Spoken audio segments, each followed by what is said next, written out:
Welcome to the Joy Lab podcast, where we help you uncover and foster your most joyful self. Your hosts, Dr. Henry Emmons and Dr. Amy Prasek, bring you the ideal mix of soulful and scientifically sound tools to spark your joy, even when it feels dark. When you're ready to experiment with more joy, combine this podcast with the full Joy Lab program over at joylab.coach. Hello, I'm Henry Emmons. And I'm Amy Prasek. So welcome to Joy Lab, where we infuse science with soul to help you uncover joy. And to do that, we focus on creating positive emotions that become the building blocks of a joyful life. So the theme of this episode is fun. Pleasure, play, flow, the good stuff in life. The things we all want, but that many of us don't get enough of. I'm one of those people, Amy. At least I was for much of my life. I'll say a little more about that later, but first I have to note that fun might seem like kind of a lightweight topic compared to some of our other themes like hope or awe. Yeah, it might seem lightweight, but I'm hoping we can convince everyone otherwise. And at Joy Lab, we take fun like super seriously.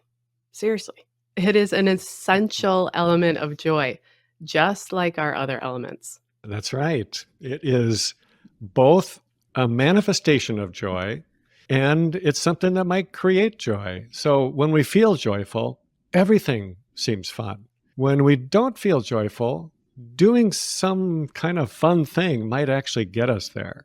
Yeah, it's that virtuous cycle or the upward spiral that we talk about so much here at Joy Lab.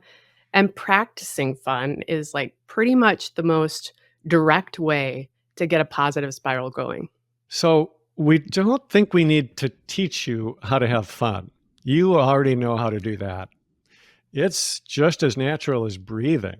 I would go so far as to say that whatever you're doing can be fun, so long as your thinking doesn't get in the way.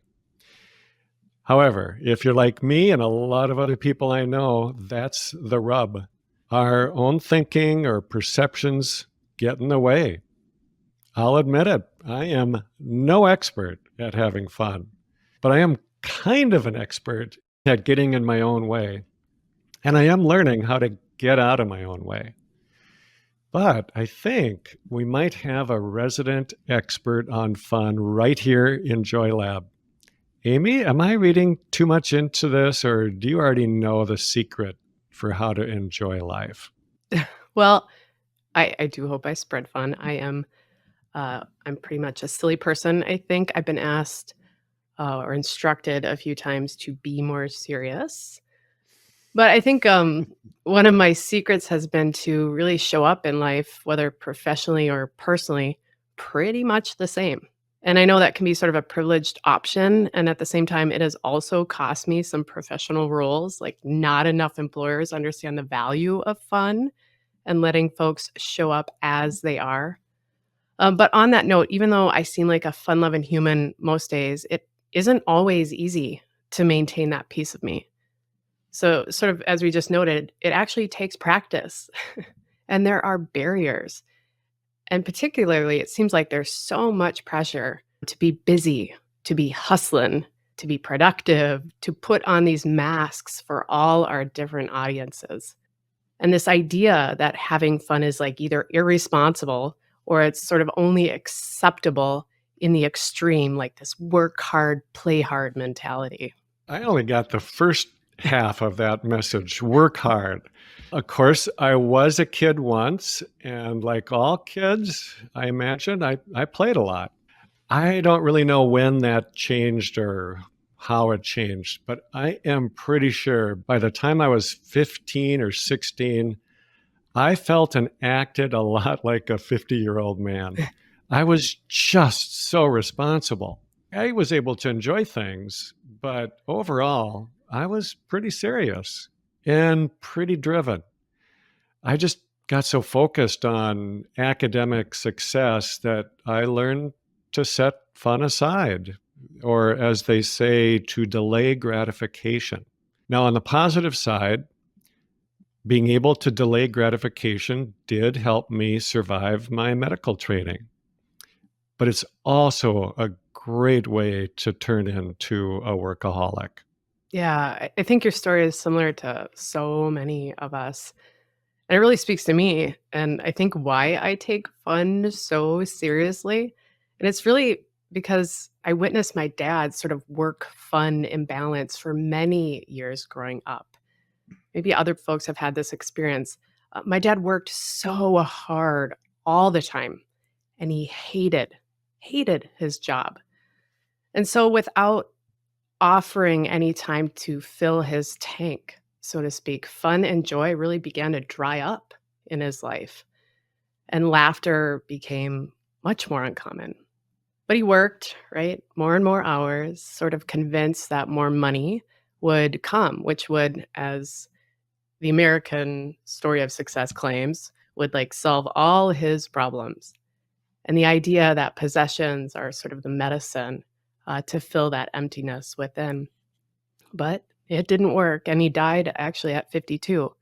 And all this overworking, his constant hustle to accumulate more, really left him sort of evaporated in a way. And a lot of who he was, because so much was focused on the external, was sort of quickly swept away when he died. And now I'm sort of sharing just a snapshot, of course, of a wonderful human. My dad was a super fascinating guy. But I think it's also evidence that, and we all know this, you just cannot function well without good fuel. Nobody can. We all need good food, clean water, movement, fresh air, sunshine, moonlight, and fun, and all the other elements that we work on in Joy Lab. You need those too. But seriously, you need to have fun to fuel your inner life. Well, I can tell you getting out of that workaholic pattern is hard. It's really hard. But it's not the only obstacle to fun. There's a ton of them. According to cognitive behavioral therapy, the primary enemy of fun is one word: should. As in, I should do that. I should be this. Now, there are some things in life that probably we should do. So we're not suggesting a life with no responsibility. But once again, there is a middle way with just the right amount of duty and responsibility that can live right alongside fun and pleasure. So whatever is blocking you from fully enjoying your life, if you've been doing it for years, it might take a while to open yourself up again. That was certainly true for me, but to a large degree, I have done just that. Yeah, I think you're a good model for the middle way, certainly for me, Henry. But you're right, it's so hard. Those shoulds are super sneaky. They're convincing, right? And then excess, sort of as you noted, they take us out of a word I like, flow. And I think maybe that's another one of my fun secrets. That idea of flow being the state of fun. So this idea of flow, maybe folks who are like, I shouldn't be doing that. I'm too old for fun, or I don't have time for fun. They might sort of dig this idea of flow. So fun really puts us in the state of flow. And that state of flow is so healing and joy giving. And it's productive too. So there's a psychologist, let me try to say his name correctly, Mihai Csikszentmihalyi. He's done a lot of work on this concept of flow. He literally wrote the book on flow. Well, he describes flow as feeling fully alive. It's like when we're totally involved with what we're doing and feeling in harmony with what's around us.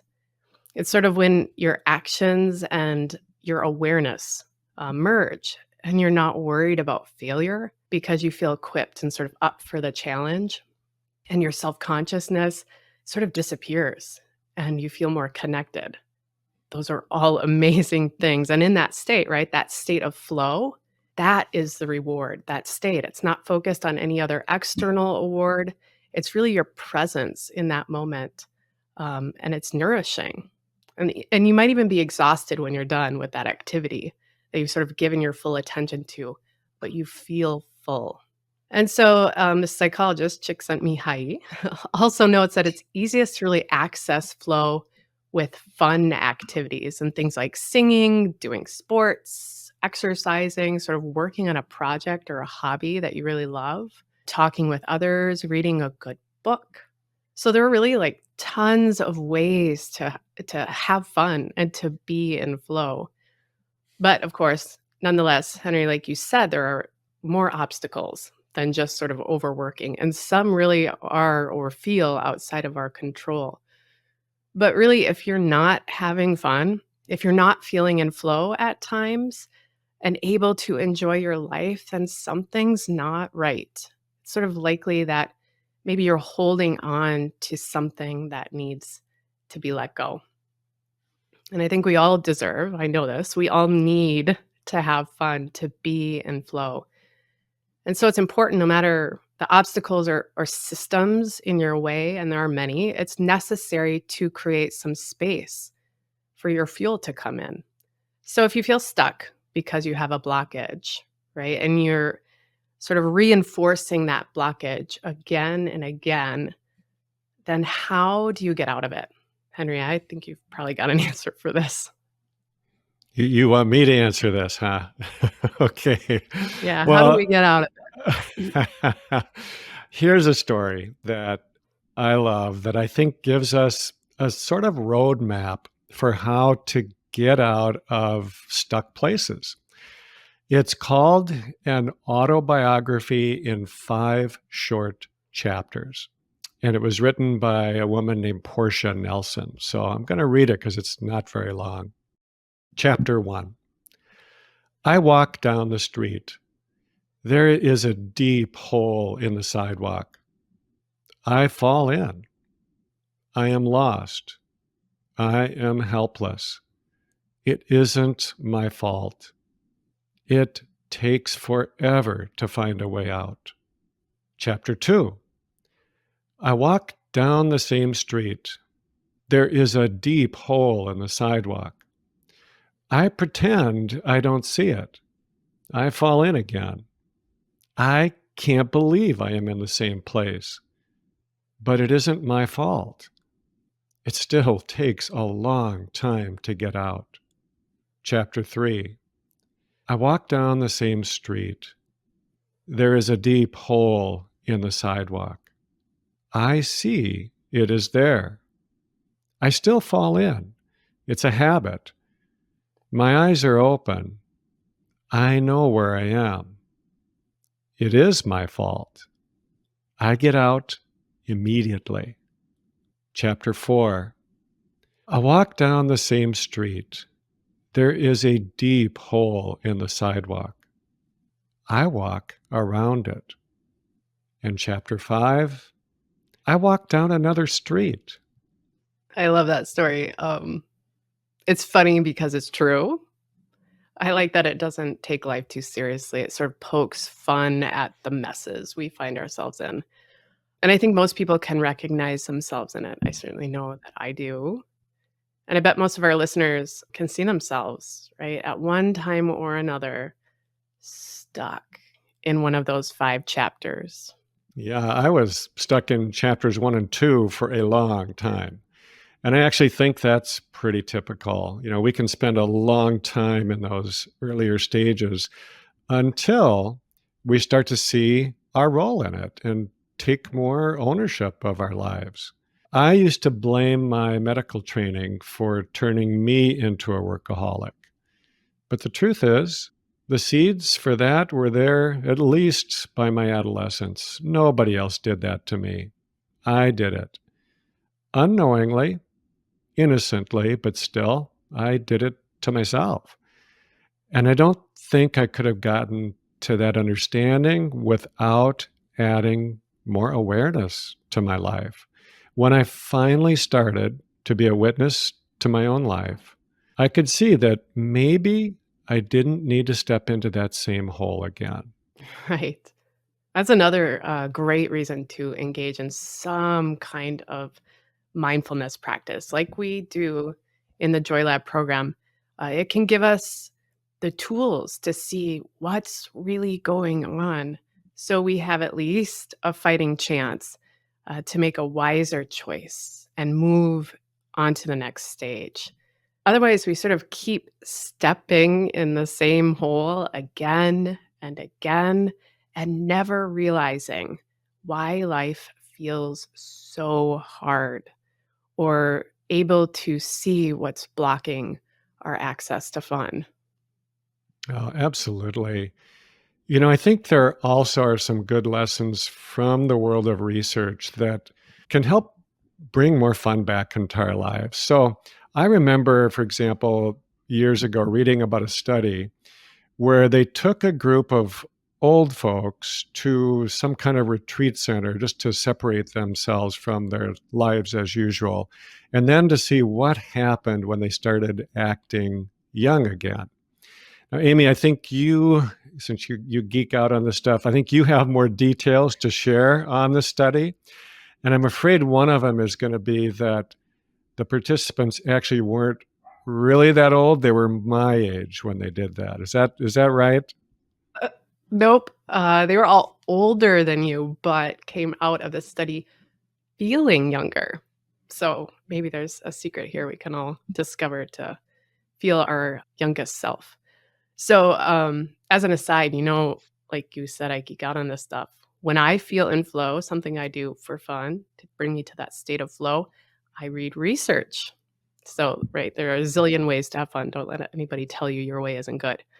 Anyway, so yeah, this is such an inspiring study. It's research. It's researcher Ellen Langer's work, and she called it the Counterclockwise Study. This was done back in 1981.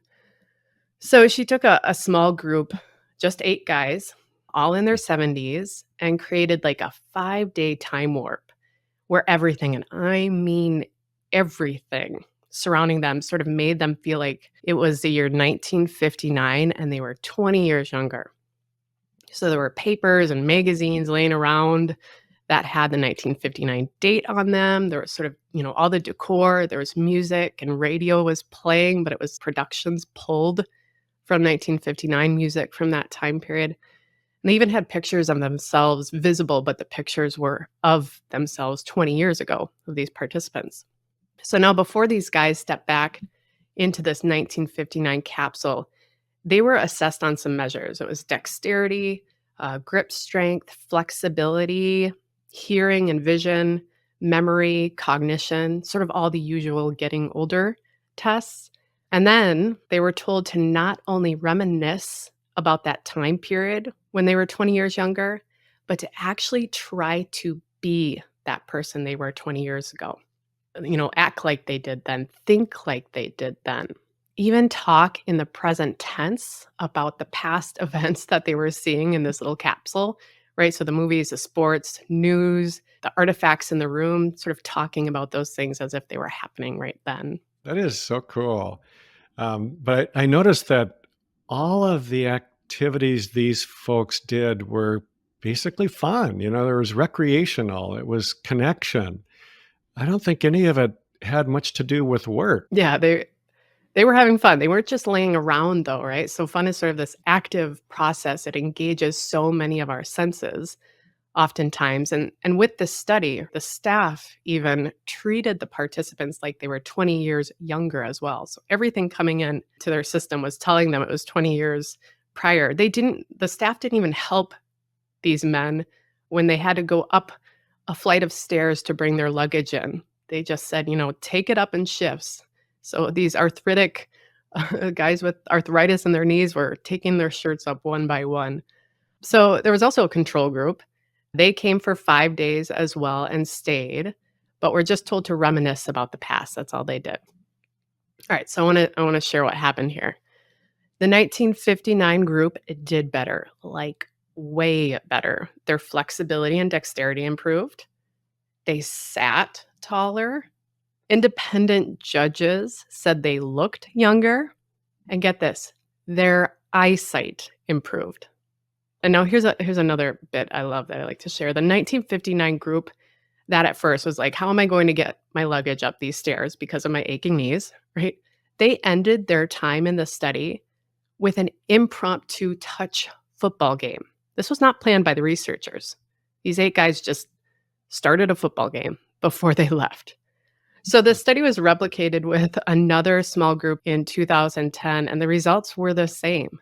And so I know you could say, well, this is just a small group and there's so many variables, but it kind of doesn't matter. These folks, whatever their motivation, whatever the most impactful cause, they let go of their shoulds. And they had fun. They had fun together. And their brains, bodies, and their moods changed in just 5 days. That's amazing. I think it's a great lesson in perception that what we experience as joyful or fun has a lot to do with how we see things. Even concrete measures of aging seem to be affected by how we think about ourselves. So here's another study that I really love. It's actually a series of studies, but these were done not with humans, but with lab animals, which essentially means lab rats.